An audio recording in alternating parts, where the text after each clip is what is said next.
remember most about my father is that he was always passionate about what he was doing.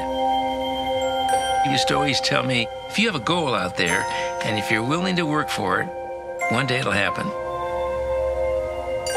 It was his curiosity to try to understand how nature worked, how science worked.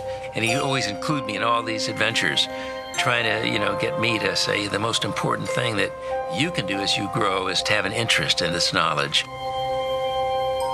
He loved to talk about his experiences in China, where one of his earliest observations were that the people who lived in the agricultural areas had embraced different types of eating habits. He said he woke up one morning with an idea. He realized intuitively the power of the plant-based diet when he saw that the people who existed on a diet that was primarily fruit and vegetables were healthier than the people who lived in the big cities.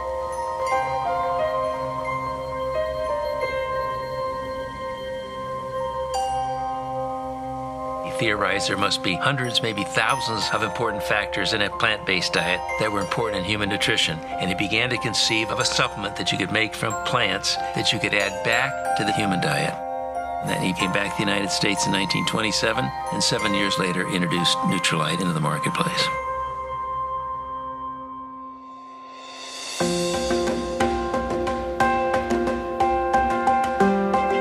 My father pioneered in the area of phytonutrient development from the very beginning.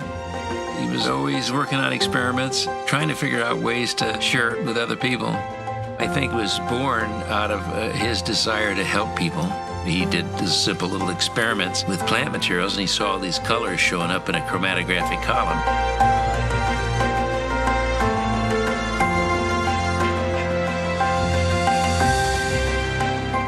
Used to tell me, one day the analytical methodology will enable us to determine what these colors that I see are and how they function. And once we know that, we'll be able to isolate them, be able to identify them, and we'll be able to more particularly determine what they're doing in human nutrition and human health.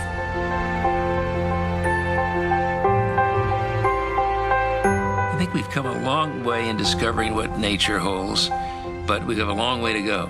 I think we haven't scratched the surface. My dad would say we haven't even scratched the scratch.